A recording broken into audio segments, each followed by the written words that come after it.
No.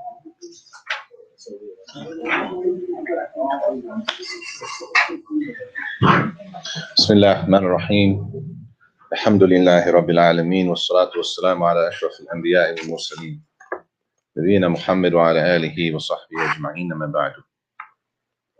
Tonight, inshallah, we're going to finish or continue with the next section from Kitab al-Siyam, the book of fasting, from Umdat al-Ahkam by Ibn Qudama al-Maqdisi rahimahullah.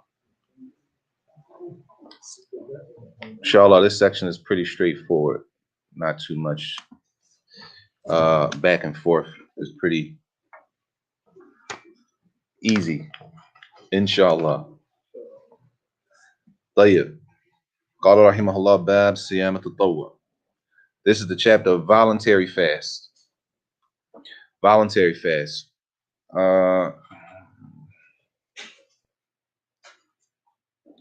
We'll wait till we get to the end to make sure the author didn't mention it.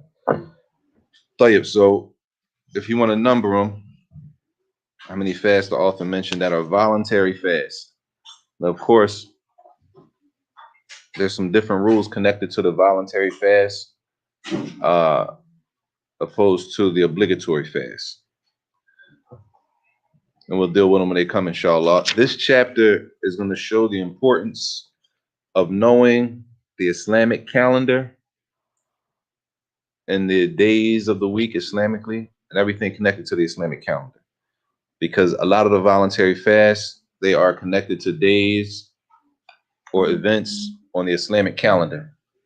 So Ramadan is not the only worship that we need to pay attention for sighting the moon. There are other times of the month where we need to make sure that the moon has been sighted so that we can practice other types of worship from fasting, and they're going to come, inshallah. So he says, rahimahullah, أفضل الصيام صيام داود عليه السلام كان يصوم يوما ويفطر يوما. The best fast is the fast of Prophet Dawood alayhi salam. And he would fast one day and then he would break his fast. So he would fast every other day. He would fast every other day. And there is no fast better than this fast. There's no fast better than the fast of Dawood alayhi salam. Now the question is, how do we know that there's no fast better than the fast of Dawood alayhi salam, which is to fast every other day? The text of the Prophet sallallahu alaihi wasallam, he told us la afdal min dhalik in the hadith where a man came and he said, inni utiqu afdal min dhalik. He said, a man came to the Prophet sallallahu alaihi wasallam, and the Prophet sallallahu alaihi wasallam told him to fast the fast of Dawood every other day. The man said, but I'm able to do more than that. I can handle more than every other day. The Prophet sallallahu alaihi wasallam said, la afdal min dhalik. There's nothing better than the fast of Dawood, which shows it's not left up to our own decision making, how we feel about it, especially when we have a text that tells us what the best fast is. So there is no fast better than fasting every other day from the voluntary fast, Because of course, Ramadan, we don't fast every other day, right? So from the voluntary fast, the best thing that you can do is to fast every other day. طيب. He says, وَأَفْضَلُ الصِّيَامِ بَعْدَ شَهْرِ رَمَضَانِ شَهْرُ اللَّهِ الَّذِي يَدْعُونَهُ الْمُحَرَّمِ. The best fast month-wise, if a person's going to fast the entire month, right? There's only one month that is obligatory to fast the entire month, which is the month of Ramadan, the month of Ramadan. طيب. A person wants to fast another month, right? The entire month. He says that the best fast after the fast of Ramadan is fasting the month of Al-Muharram. Now the question is, when is the month Al-Muharram? A person can't get that reward or follow that sunnah if we don't know when Al-Muharram is. Does anybody know Muharram? Huh? On the Islamic calendar? Huh?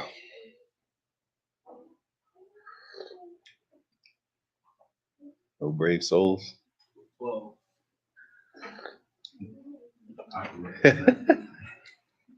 No, not 12. The first month. The first month. Same thing. Or same difference. طيب. The first month on the Islamic calendar is the month of Muharram. طيب.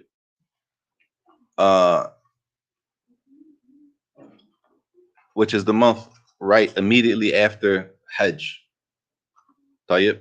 So that's why it's important to know what are the days and what are the months of the year. The Islamic calendar is important. A lot of times we are negligent. We don't even know. A lot of us don't even know that there is an Islamic calendar. And then if we do know an Islamic calendar, we don't really give it any importance except when what? When Ramadan comes. And after Ramadan, we forget it's the Islamic calendar until one of these days comes. And then the same question comes up. What we fasting for again today? Right? I know you said something about sins get erased. How much is fasted? Right? And all of it is connected to the Islamic calendar. طيب. So that's number 2. So we got the fast of Dawood, alayhi salam, and then we have the fast of the month of Muharram, which is the first month on the Islamic calendar. طيب. And then the third one is, I need a pencil. Whoa. The third one is connected to another month. Connected to another month, which is the month of Dhul Hijjah. Dhul Hijjah. Dhul Hijjah is what month on the Islamic calendar? The 12th month. The last month on the Islamic calendar is Dhul Hijjah. Now, what days in Dhul Hijjah? Not the entire month. He says, وَمَا مِنْ أَيَّامٍ الْعَمْلُ الصَّالِحِ فِيهِنَّ أَحَبُّ إِلَى اللَّهِ مِنْ عَشْرِ ذِي الْحِجَّةِ. There's no action, no good deed done that is more loved by Allah. Allah loves the deeds done in the first 10 days of Dhul Hijjah. The first 10 days of Dhul Hijjah. طيب, how do we know when Dhul Hijjah starts? By the moon sighting. طيب, by the moon sighting. The first 10 days of Dhul Hijjah. And these are those days, y'all, when everybody's fasting and then the people are on Hajj, around the time of Hajj. Dhul Hijjah is done, Hajj is done in the month of Dhul Hijjah. And those 10 days are the first 10 days of Dhul Hijjah. طيب. That's number 3. So that's 3 so far. 3 voluntary fasts. طيب. Number 4, ومن صام رمضان واتبعه بستة من شوال فكأنما صام الدهر كله. It says whoever fasts Ramadan, and this is the next one, which is connected to the month of Shawwal. And Shawwal is when? The 10th month after Ramadan. Right? The month after Ramadan is Shawwal. طيب. So what days of Shawwal? To fast 6 days. 6 days during the month of Shawwal. طيب. The issue is always, what's the issue?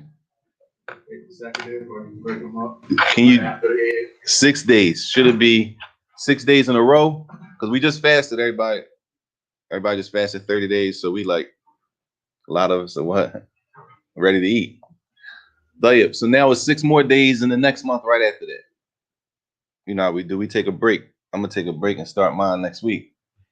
And then sometimes we might not. Allah understand. طيب. It says that they should be done. They should be done immediately after their Eid. Do they have to be done immediately after their Eid? No, you have the whole month of Shawwal, right? You have a month to fast 6 days, and the reward is that the person who fasted Ramadan, they completed Ramadan, and they complete the 6 days of Shawwal. The reward is as if they fasted an entire year, as if they did a year of fasting. So now, even though you have all month of Shawwal to fast, those 6 days, what's the benefit of fasting them immediately after their Eid? You make sure you're certain that you did it. You know, it's the last minute where, something might happen. you're not able to fast when you get Jade, طيب, what Islamically encourages us to fast them immediately after their Eid? Islamically, what do we have that encourages us to fast the 6 days of voluntary fast of Shawwal immediately after their Eid? Oh, I thought this was you. reward. No dollars reward. But why immediately? We got all month. Heard a man say that a person, you have all month. The month is how many days at least? At least 29, possibly 30. You got 30 days to fast 6 days. Islamically. What do we have? No, what do you mean physical?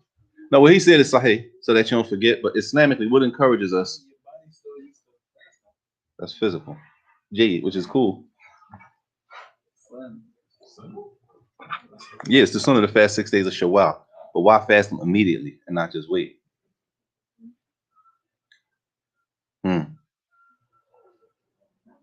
Maybe the sisters know. Do the sisters know? Why fast? What's the Islamically? What do we have to support us that it is encouraged to fast immediately after Ramadan, the 6 days of Shawwal?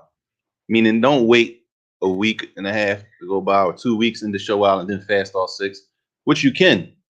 You can, y'all. You can wait. But what's the benefit? What do we have Islamically to say we should do them immediately? No hadith. Did I read a hadith? من صام رمضان وأتبعه ستا من شوال فكأنما صام الدهر كله. Whoever fasts Ramadan and then follows it with 6 days from Shawwal is as if they fast an entire year.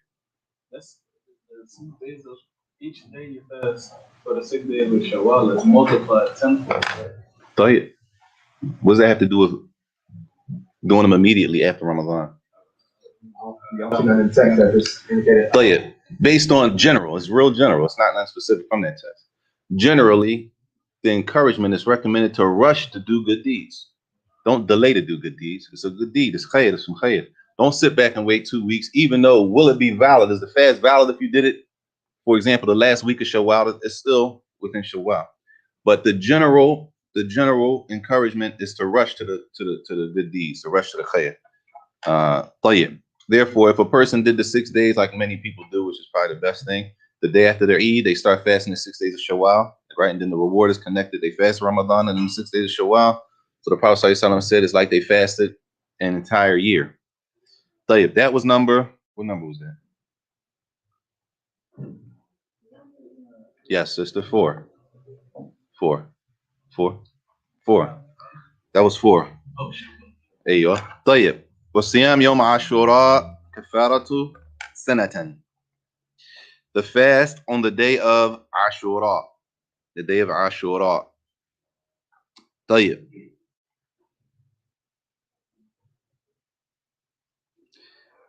The Prophet ﷺ said,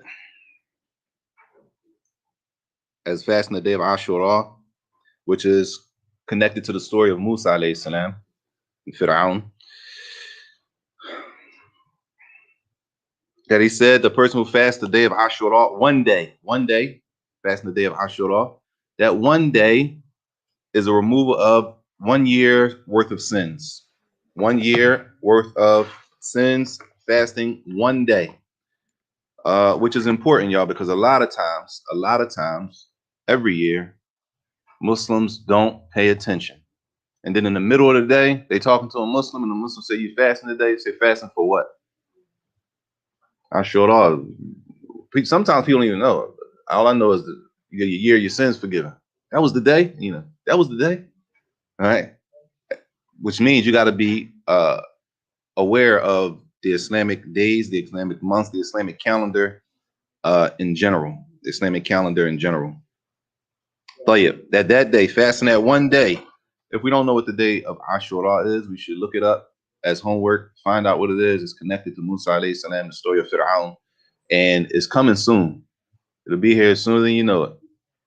Sooner than we think it'll be here. And we don't want to miss that day because as the Prophet ﷺ said, that day removes an expiation for sins for 1 year, for 1 year's worth of sins. That was number 5. وَصِيَامُ يَوْمِ عَرَفَةَ كَفَّارَةُ سَنَتَيْنِ. fasting the day of Arafah is a removal of sins for 2 years. 2 years.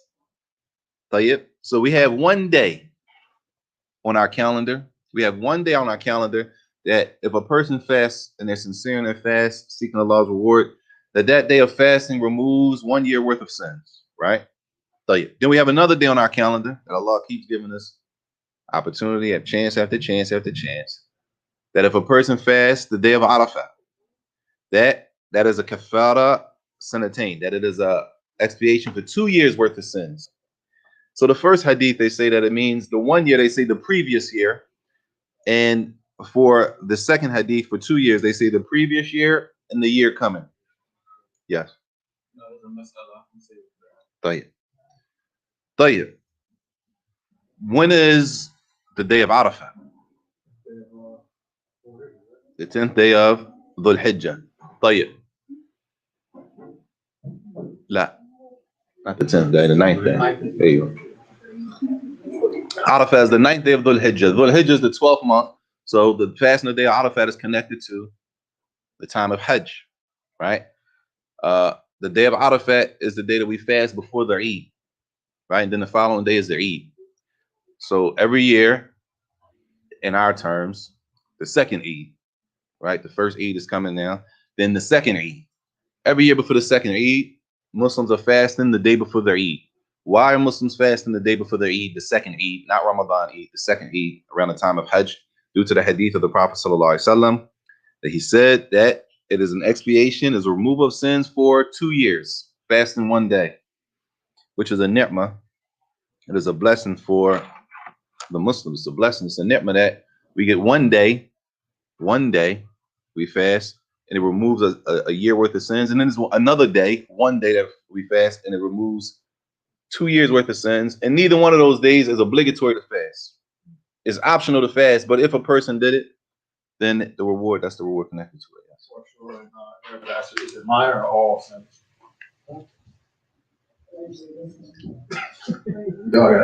No, you don't, man. Is it minor or all sins? Major sins need Tawbah. Major sins, all of us, we have to make Tawbah for major sins that we commit. We need to make Tawbah for the major sins that we commit, which is a good issue that we shouldn't feel safe because we think we're doing something as Muslims. We think we're doing something. We may be doing, alhamdulillah, better than we were. And sometimes the shaitan causes us to forget what we used to do.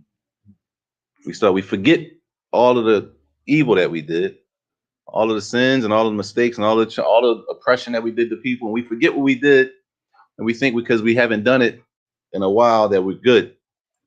We assume that we're safe, which is dangerous. Major sins, we need to make Tawbah. As those are hadith, as he said, are connected to the minor sins. Regardless, how many minor sins do we have? Many. And some of us fall into many major sins, which is another problem. And some of us don't know what the major sins are, which is another problem.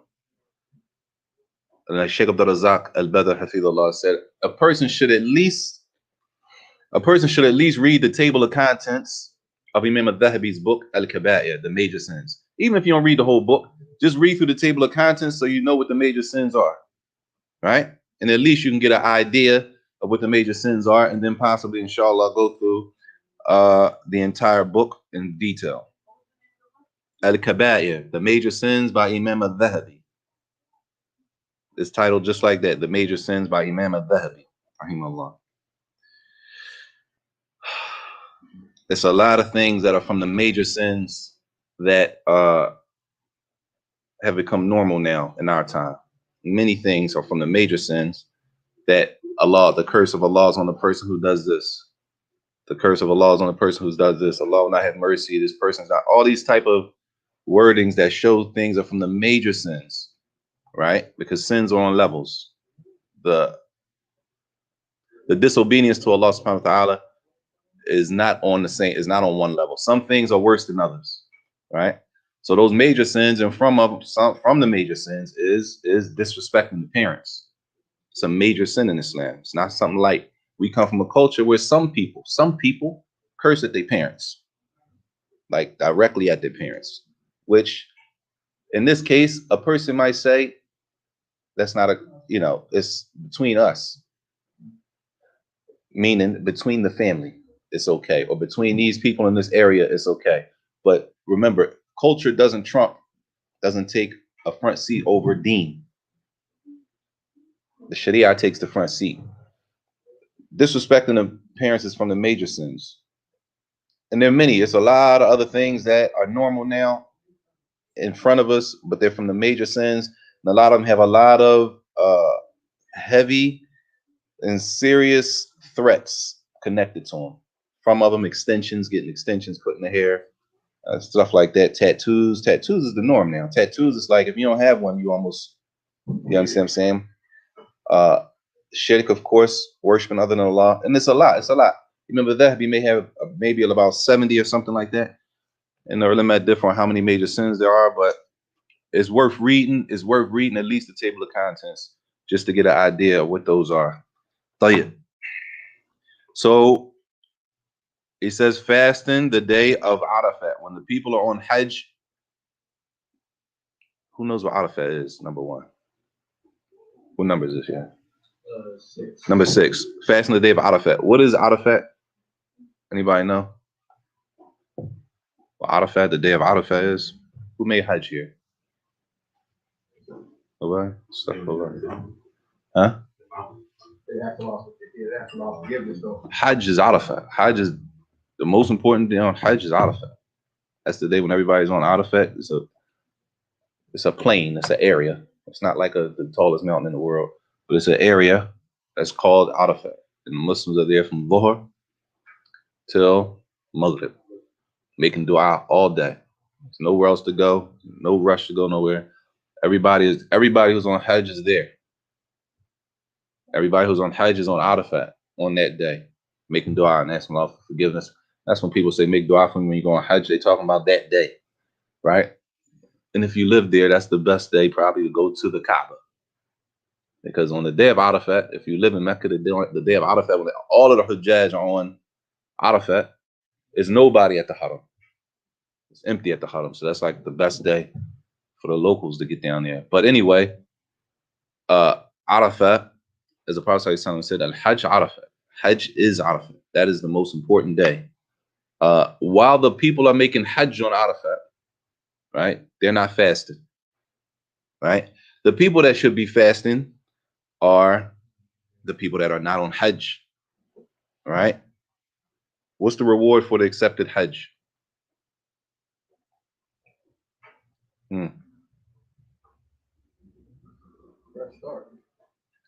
The person's they come back with a clean slate, right? A shiny Allah Akbar. A person, so the Hajjaj, a person making Hajj, inshallah, if they can get everything wiped clean and start all over clean. The other people who are not making Hajj, at the least they can get 2 years worth of sins removed for fasting one day. Inshallah.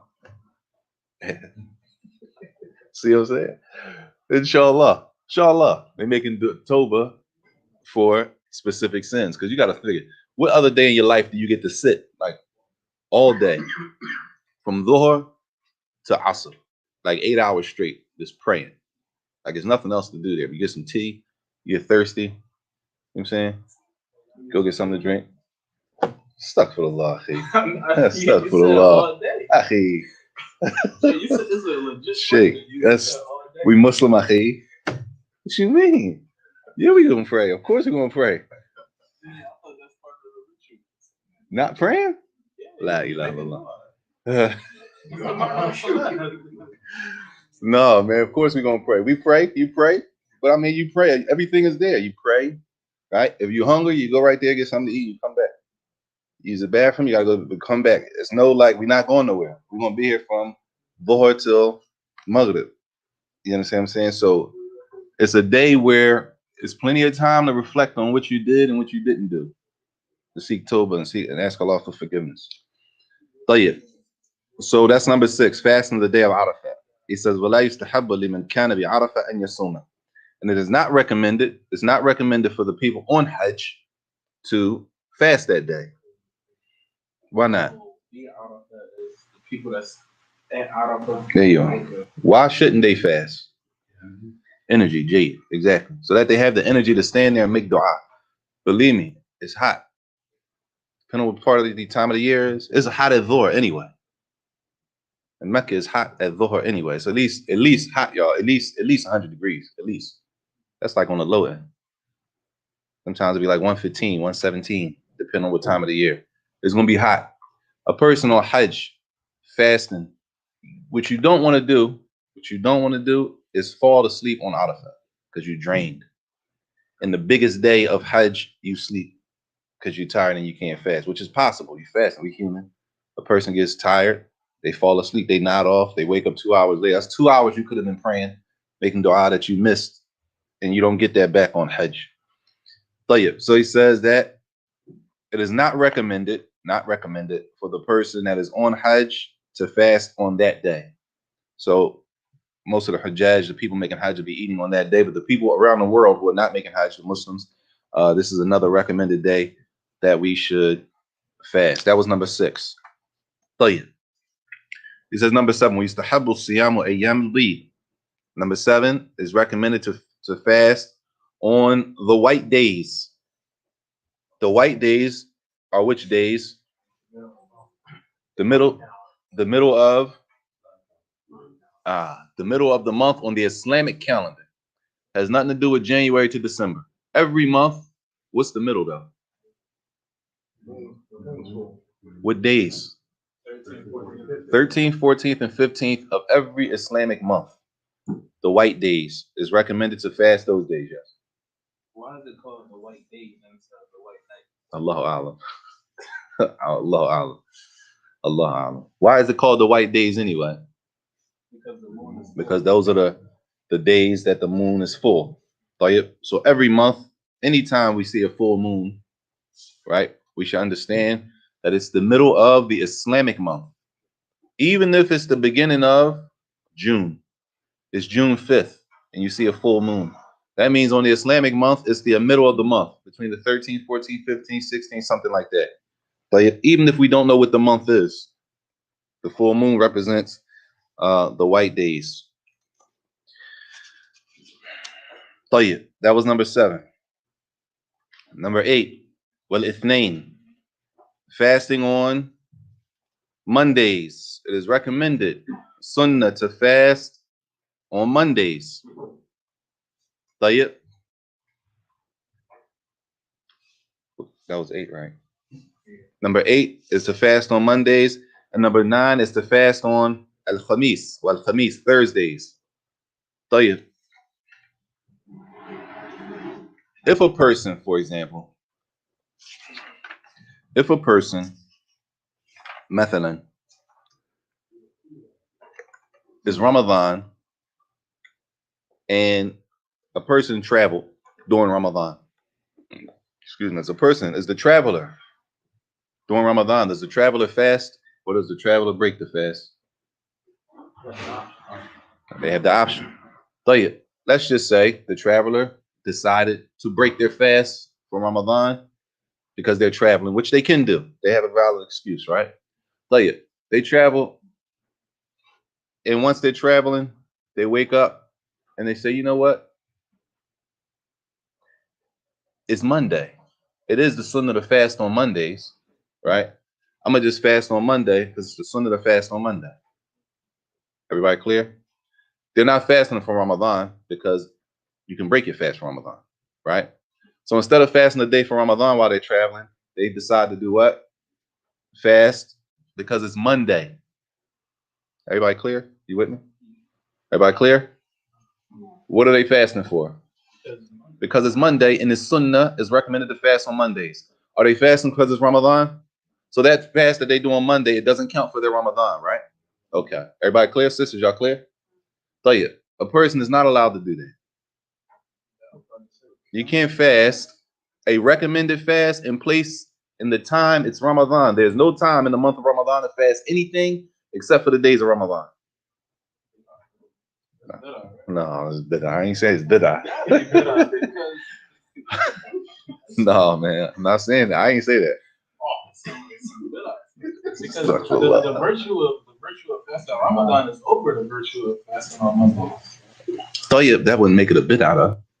I mean, but you're doing something that's not prescribed. You're doing something out of place. No, it's prescribed to fast on Mondays. You took it out of place. You took it out of place and you switched it. Yeah, you're doing something in this, and that's what you did with what a person does. In that case, they put something that is recommended over something that is obligatory. Clear? Fasting Ramadan, the month of Ramadan is obligatory. So what did they do? They had an excuse not to fast Ramadan. So they clear. But then they put something in front of that. Instead of fasting the obligatory day, they put a recommended day in front of that. And that doesn't necessarily equal to be an innovation. It's not correct, but it doesn't equal to be a business. Yeah.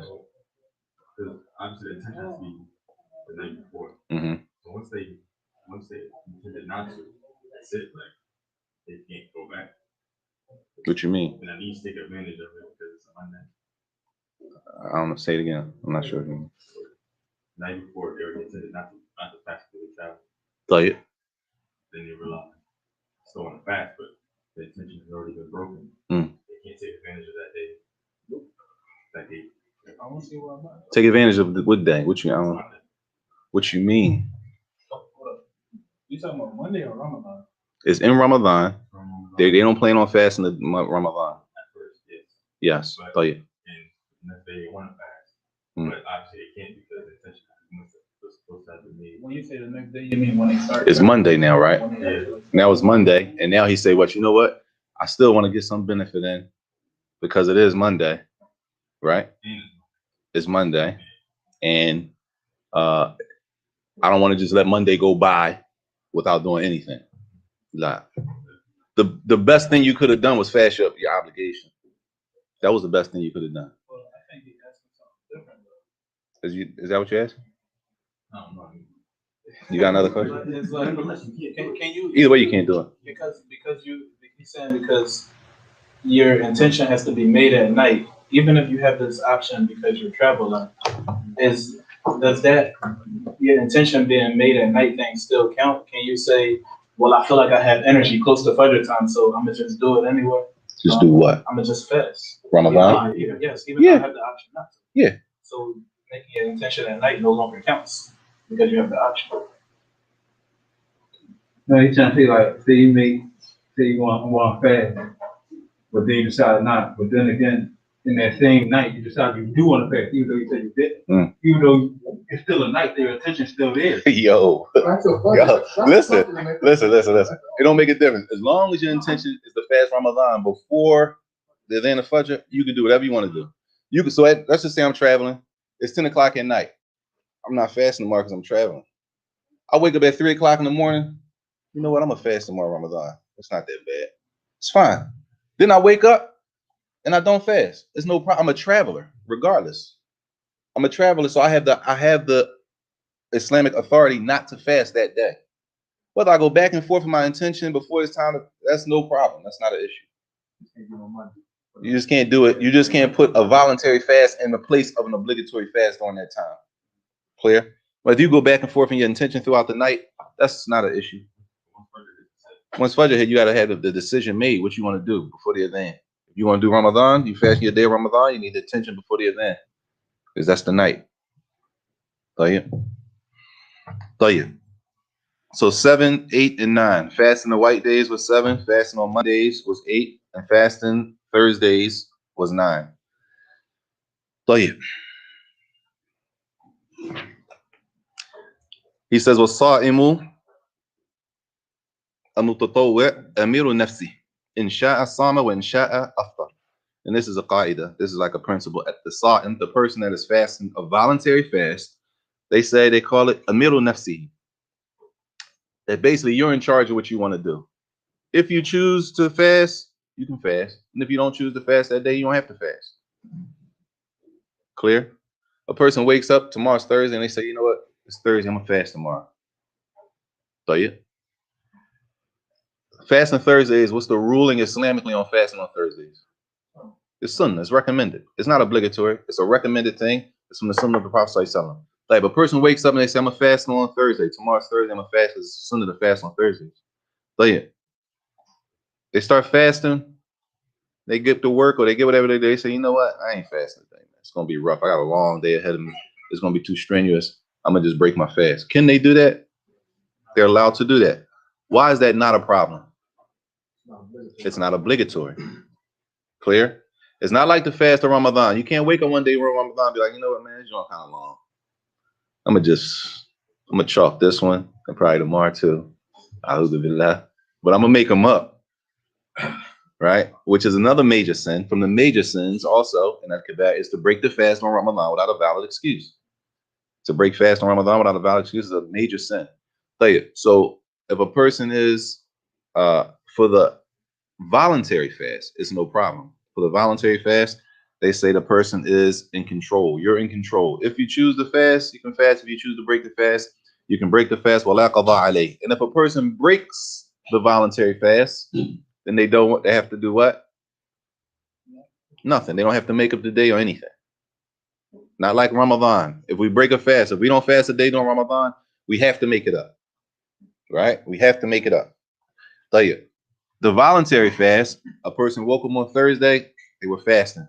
They got to work or they start to, you know what, I'm going to just break the fast. I'm in control. It's voluntary fast. I can keep fasting, which I should, right? But if they choose to break it, they can break the fast and they don't have to make up the day for that. It's nothing that they have to do to make up that day. To be clear, Mondays and Thursdays according to the calendar. Mondays and Thursdays according to the Islamic calendar. I'm asking. Everybody hear that question? Mondays and Thursdays according to the Islamic calendar. Never heard that. We're on the same day. It's the same day. It's the same day. The name, I'm not like that, but I want to say, because it's not. I'm not saying it like that, yo. Like I'm not saying the name for Monday in Arabic is its name. That's not what I'm saying. And the name for Thursday is Khamis. I'm not saying that. I'm saying that's what they, on the Islamic calendar, our Monday is called Ithnain. And our Thursday is called Al-Khamis. And it falls the same every week. So it's always going to be Mondays and Thursdays. It's always going to line up. That's a good question, though. Huh? With the Gregorian calendar. It's always the days of the week are always going to line up. So for example, Jummah is always Friday. But if you look on the Islamic calendar, it's not going to say Friday, it's going to say Jummah. But Jummah is always going to be Friday. Right? And it's the same for Mondays and Thursdays. That's an interesting question. Tayyib. Yeah, the days, the numbers, the dates will change because it's based on the moon.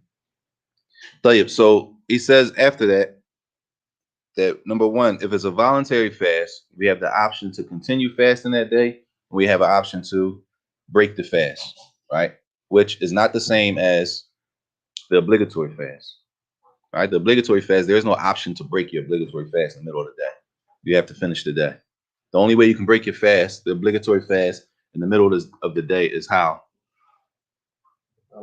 A valid excuse, a valid Islamic excuse allows you to break your fast on the middle of the day when it's an obligatory fast. For a voluntary fast, a person may just say, you know what, this is going to be a little too rough for me. I'm not going to fast. I'm going to just do something else another day. And they don't have to make the day up. He says, وَكَذَلِكَ السَّائِدَ التَّطَوُّعُ إِلَّا الْحَجْجُ وَالْعُمْرَةُ. He says, also, the rest of the voluntary acts of worship are like that. Meaning, other acts of worship that are voluntary, right? A person may start them and they might do what? They might not complete it. They might start it and they might not complete it, right? They say, you know what? this is going to be too much. I thought I was going to be able to do it, but I'm going to just stop here. And they might not complete whatever they were doing. Clear? At that point, also for themselves, they're Amir al-Nafs. He's in control or she's in control. She can stop because it's voluntary. Any voluntary thing, you can do that. For any act of worship that's voluntary, except for two acts of worship where you can't do that. Once you start, you have to finish it, which is the Hajj and Umrah. A person that starts making Hajj, you can't stop in the middle of Hajj and just turn back like, nah, you know what? Well, anybody made Umrah here before? We gotta go on a trip, man. Inshallah. Once you get close, you can see the crowd.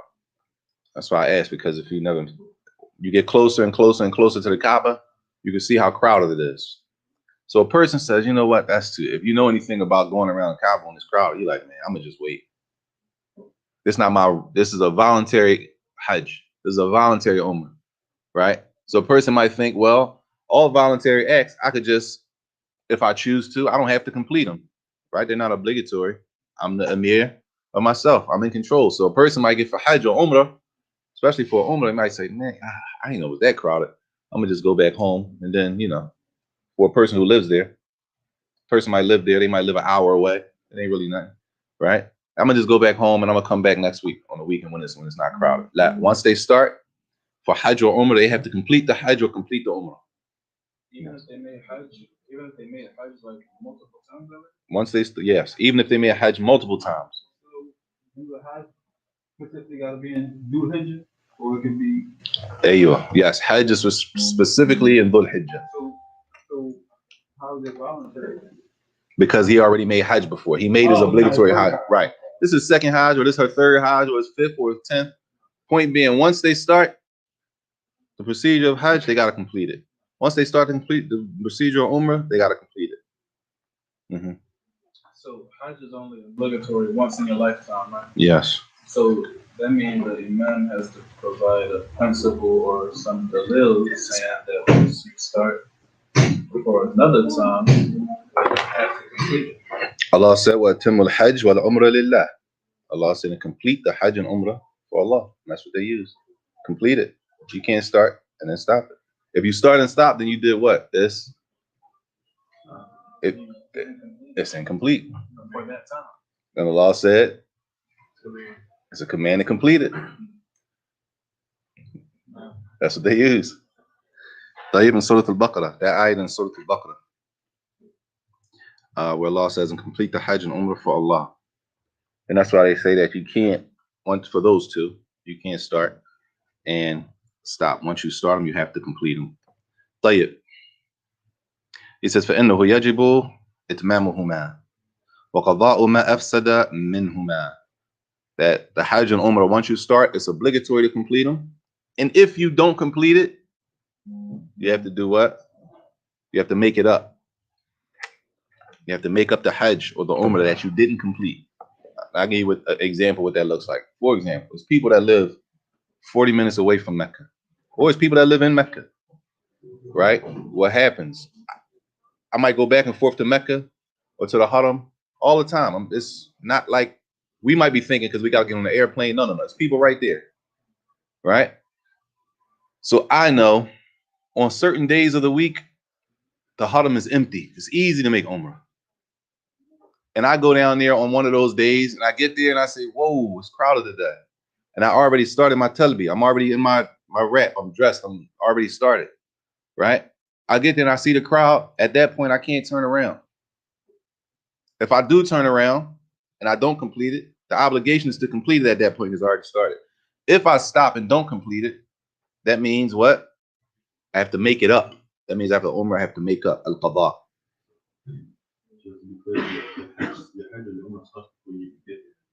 Hey, your Hajj and Umrah starts at the miqat, which is a place you get dressed with the intention. Once you're in the intention and with the miqat, you start at the right place with the intention. It starts before you even get to the Kaaba. Before you even get to the Kaaba.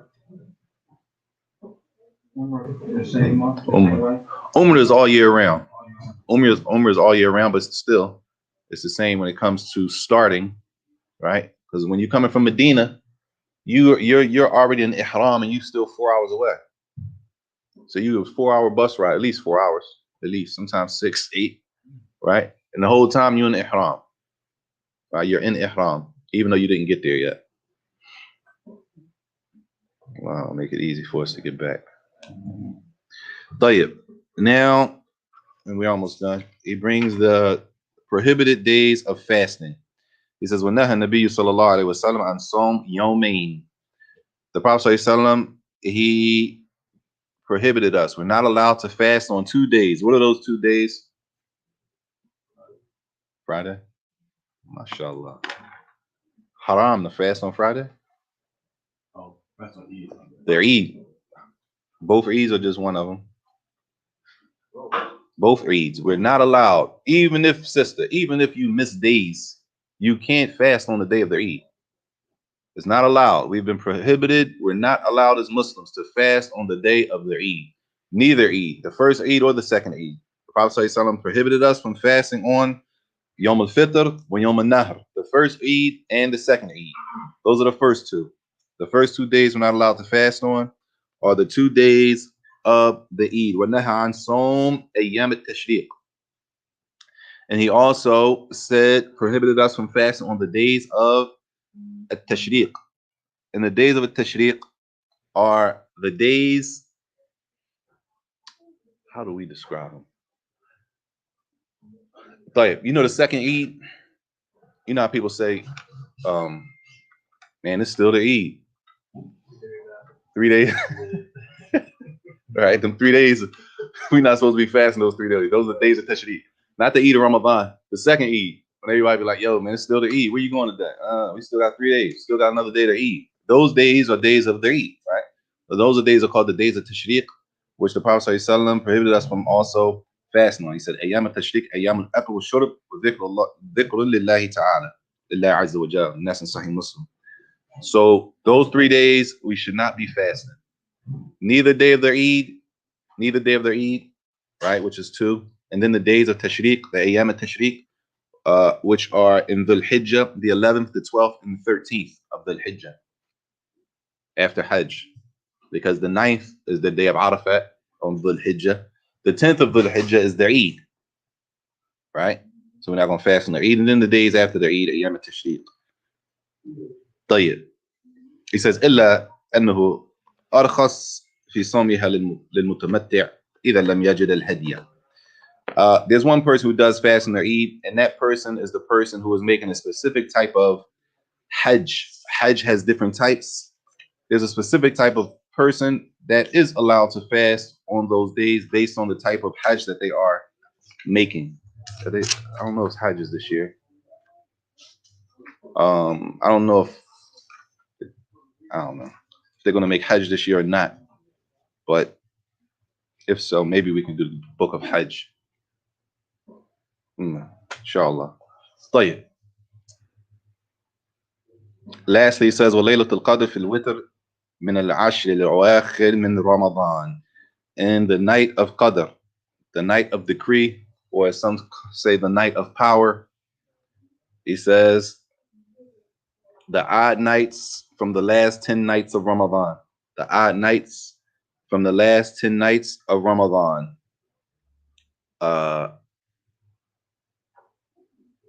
That issue is another issue where it's not restricted to the 27th only. There are narrations about the 27th being the night of power. The night of power. The Laylatul Qadr, the night of decree. They used to call it the night of power. Back in the day. And that should be packed. Night of power. MashaAllah. Tayyib. The last, as the Prophet ﷺ said, "Iltamisuha fil ashr al-awakhir fi kulli witr." He said, look for that night during the last 10 nights, the odd nights of the last 10 nights, which is a benefit so that we don't get lazy and just think it's the 27th. So some people, they don't pray Tarawih at all during Ramadan until the 27th. So they miss out on all that benefit in the hope, and they depend on the 27th being the night of Qadr. And it might not be. It might be and it might not be. But it's a gamble with all of those good deeds and rewards and dua that a person could have been making, that they sit and they do the bare minimum. May Allah protect us. Some people do the bare minimum during Ramadan just to get through Ramadan. Do the bare minimum and they do nothing extra when it's a month that we should be doing as much extra as we can.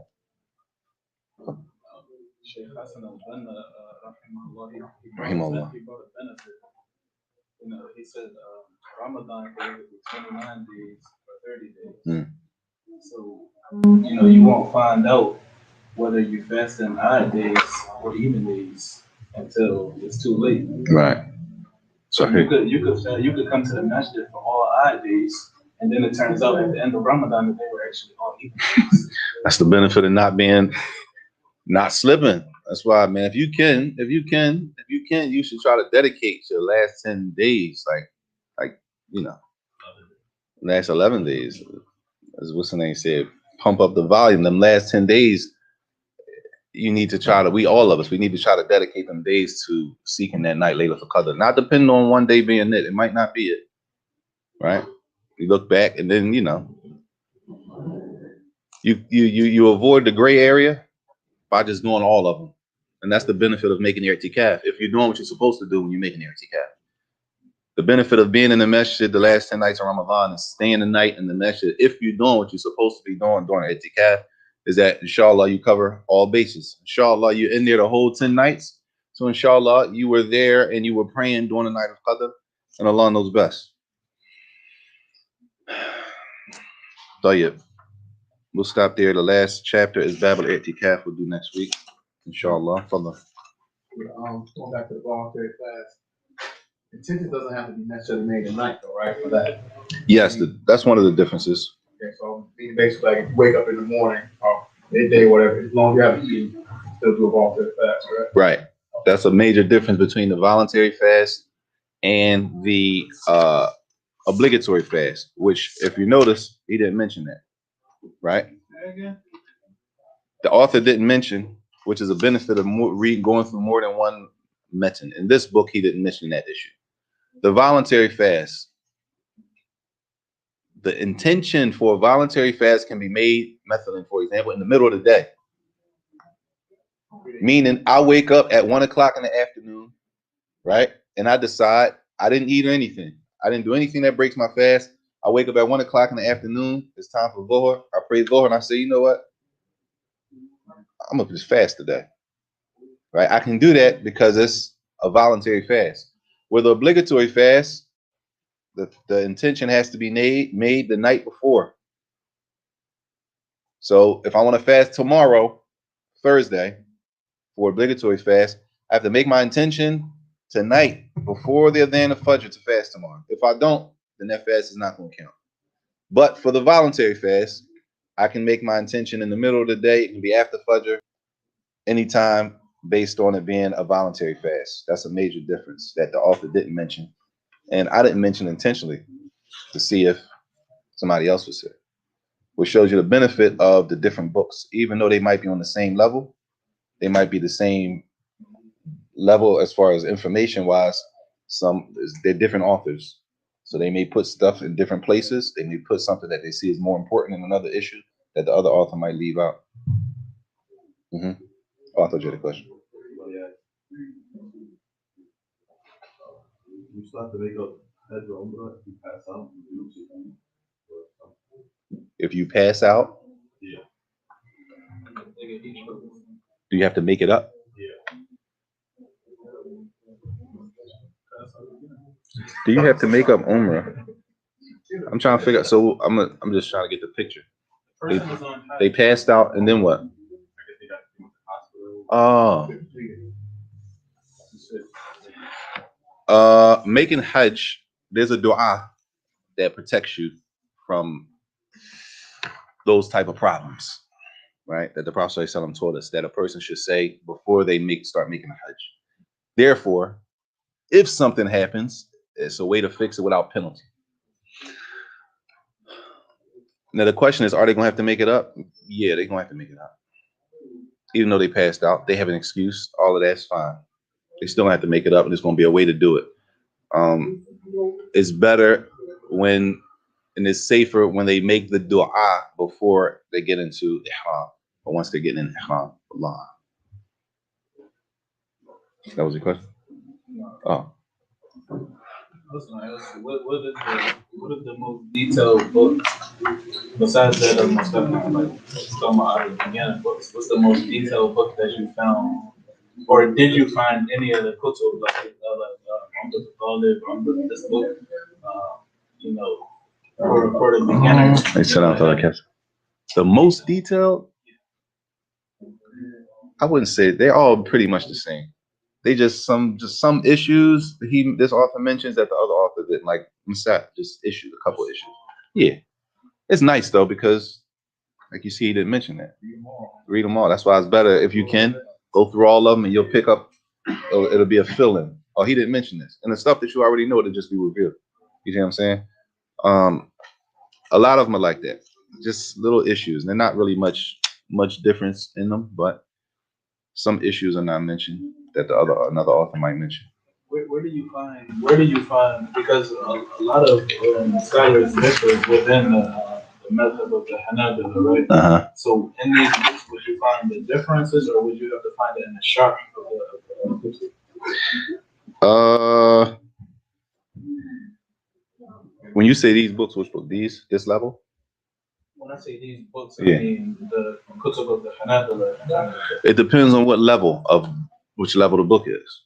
The first level books, there's no khilaf in this book. These books are straight. These level books, عمدة الطالب, عمدة الفقه, أقصى المختصرات, دليل الطالب, all of these are straightforward. This is level 1. I'm telling this. You see how I went? Yeah. It's the sunnah, the fast, this. No, not that they don't have a hadith and proof. The dalil is down here, but that's not how this book is written. These are the 9 days that is recommended to fast. That's the sunnah. Khalas. Once you move to the next level of book, and it's more than one book, it's a second level. Those books have a little more detail to them. And then the third level, there's a little more detail. The fourth level is a little more detail. So it depends on what level. The khilaf, the difference of opinion is not going to be found in the level 1 book. You with me? It's going to be in a higher level book. Allah.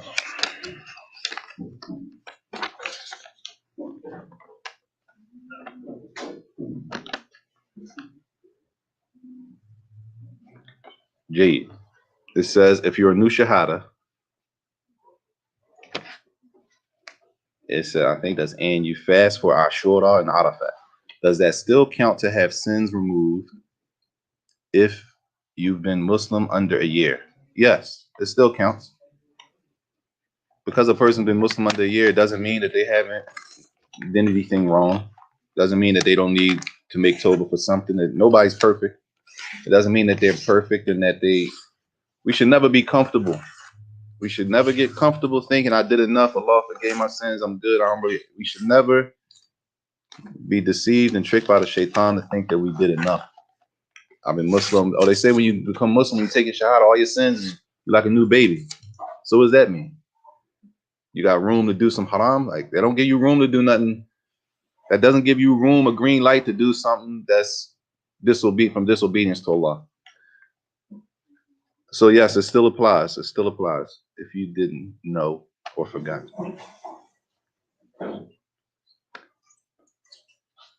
If you didn't know or forgot to make tawbah, but you made dua during sujood, did that still count for repenting for a major sin?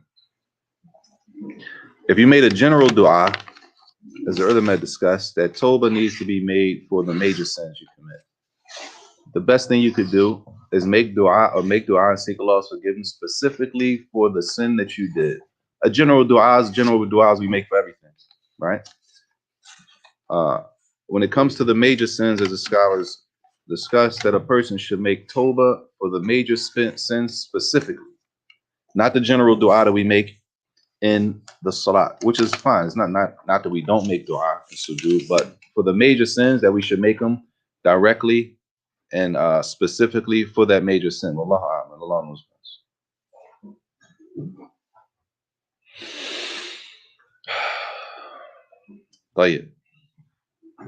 We'll stop there, inshallah. Fadal.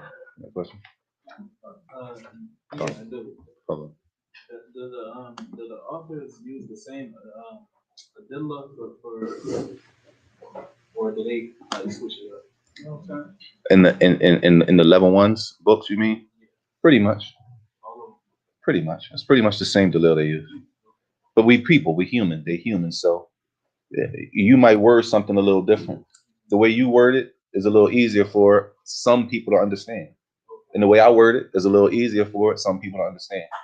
You understand what I'm saying? Like if a major scholar, like if somebody who's a major scholar in the field and somebody who's a scholar, but they're not really on the same level, the lower scholar might be able simplify it more than a person or use easier kalam?